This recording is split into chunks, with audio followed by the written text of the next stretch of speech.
Tonight, a deadly assault has police asking for your help in finding a suspect. Plus, it might be late in the season, but some farmers still determined to plant. And Northwest Ohio coming together to raise money in the fight against kidney disease.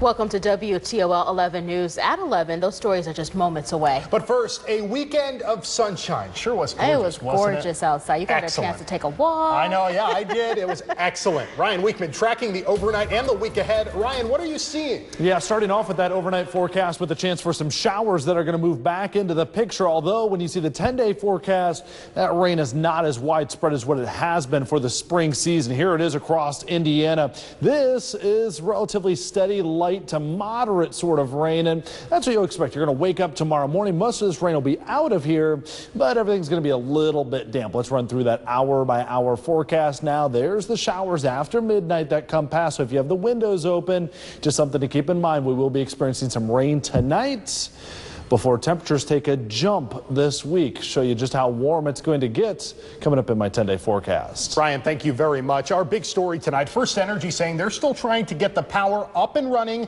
for 4 critical buildings. They hope for that to happen at 11 o'clock. But First Energy has run into more technical issues. Yeah, this really has been changing hour by hour. Now we're learning the utility company doesn't know when the power will be back on. It's been a long weekend for a lot of folks trying to do business downtown. The Renaissance Hotel had to bring in a generator just to stay in business. Then inmates booked in the Lucas County Jail couldn't be processed and released because computers are down. That's right. This outage even impacting the Lucas County court system. If you're supposed to report to jury duty, you may not know how to even report.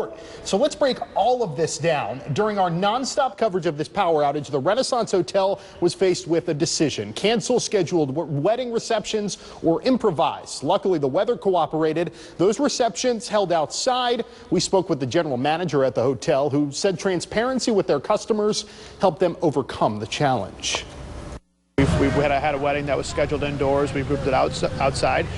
Fortunately, we have probably the most beautiful day of the year for it, so it's going to turn out perfectly.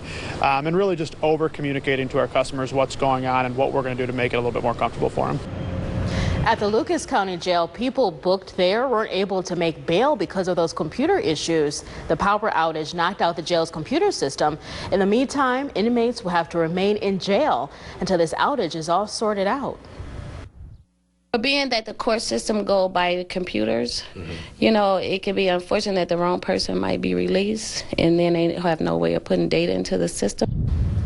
The Lucas County Courthouse is also impacted by this outage. The phone lines at the courthouse are off. Now, that could mean some confusion for jurors who have to call in for jury instructions. Now, jurors scheduled to call in Monday and Tuesday should call the jury office at 419-213-4288 at 10:30 Monday morning. They should call the same number Monday evening after 5 p.m. for their second day of reporting instructions. And we have all of this information posted on our website, WTOL.com, to help you navigate. Meanwhile, the city of Toledo releasing this statement on Twitter tonight. They're advising folks who have business to conduct in one government center tomorrow to wait until later in the day before coming into the building. As of now, there's no timetable for that power to get back on, so we'll keep you informed on this story with our free WTOL 11 News app. Well, tonight, police in Bryan are looking for a man who's a person of interest in an early morning deadly assault. The assault happened at the Colonial Manor Motel. Police say a man was assaulted and died at Community Hospital of Williams County. Authorities are urging anyone with information to give them a call. That number is 633-6050. A shooting next door to Mercy St. Vincent Hospital sends one person to the hospital. One person was shot on West Delaware around 5:30 this afternoon, and we're still working to learn more information about the victim's condition at this hour.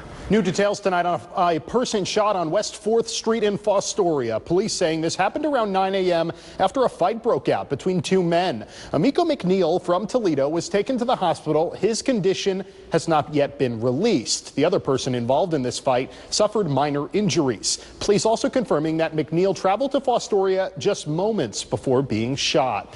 A Lucas County EMS vehicle involved in a crash this morning in Ottawa Hills.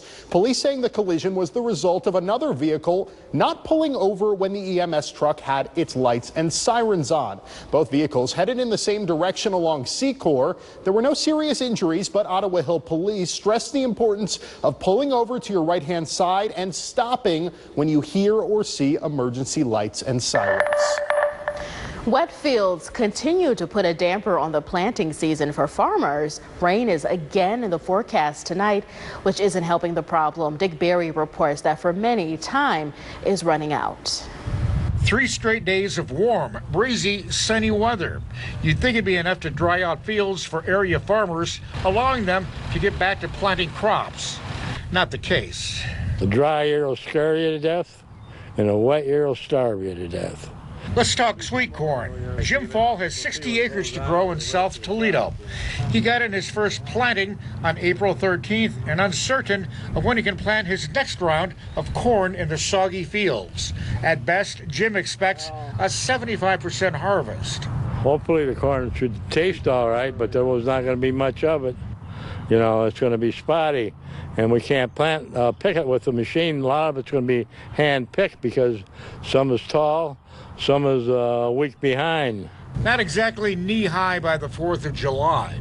In addition, Jim is falling behind schedule to get his 2 other cash crops, winter squash and pumpkins, in the ground. He's got crop insurance, but still expects to end the year operating in the red. And it's true. If you don't have anything to sell, there's no money coming in. Jim Falls says you can expect to see sweet corn at stands, stores, and farmers markets by late July. Going to cost you a little bit more, but it's still going to be delicious. I'm Dick Berry, WTOL 11. All the rain also having a big impact on states outside of Ohio. 84% of Indiana's corn crop has been planted, and the rest may not get in the ground at all this year. But flooding has become even worse in one state where farmers are debating whether to even start planting at all: Nebraska. Aaron Huber tells us about their efforts. Farm Aid is so much more than a musical festival this year, with relief trucks set to roll down the road to make a change in the Cornhusker state. Oh, the rain amounts out there has been incredible. They've had 2 dams break. Farmers helping farmers.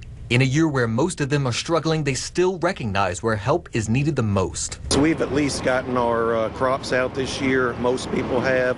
So yes, we've gotten a lot of rainfall, but I think for the most part, most of our farmers are getting the crops out. A 1-2 punch of severe weather and trade tariffs have put Nebraska farmers in a bind. That was the first area of the country to get hit this year, this type of magnitude in regards to a natural disaster. And the problem with it, and we've been delayed till June, is the logistics of getting the supplies to Nebraska. The interstates have been closed, the roadways. But in Madisonville and across Kentucky, fellow farmers are ready to help rebuild. Collecting funds, feed, and fencing. Over $15,000 worth so far. Those are the supplies that they need.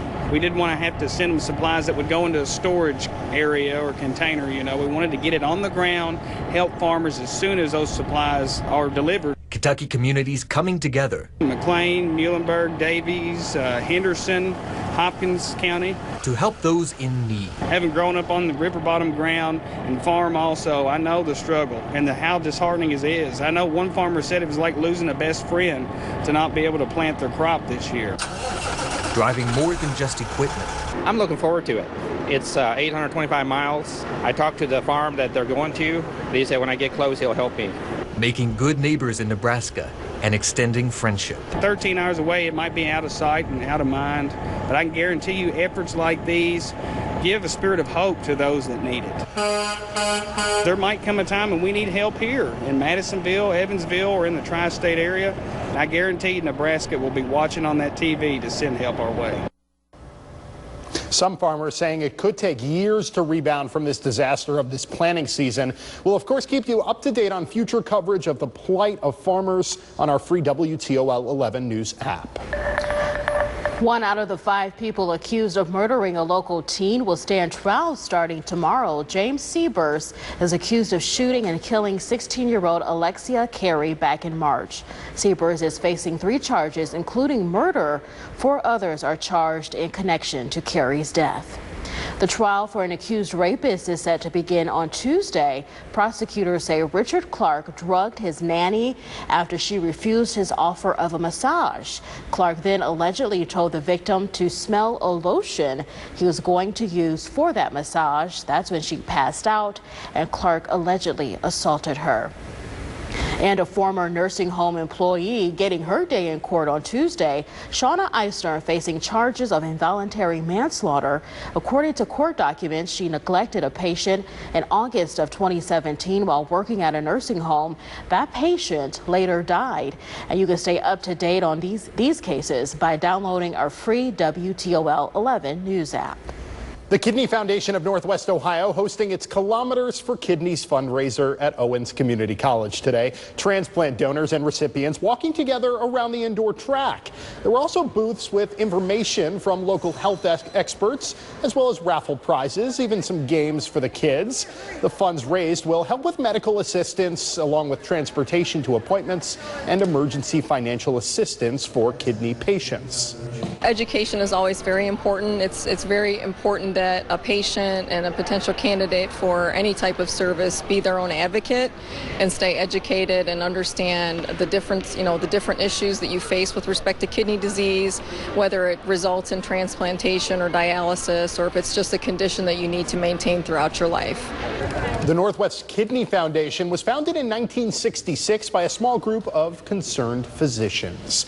The downtown Toledo skyline a bit different tonight. The pedestrian overpass bridge at Imagination Station gone at long last. It needed to be torn down for the construction of the brand new theater at the Science Center, slated to be done this time next year. All lanes on Summit Street reopened and traffic running smoothly. Plenty of first responders tonight at Fifth Third Field, but there was no emergency. It was the annual Battle of the Badges charity softball game between the Toledo Police and Fire Departments. This is the 5th year for that event. Money raised will benefit police and local 92 firefighters charities. The team took to the field after the Mud Hens game. A beautiful night for an outdoor movie. Promenade Park turned into a free outdoor movie theater. It was ProMedica Family Movie Night with a showing of Mary Poppins Returns. The film was shown on the huge parking garage television screen.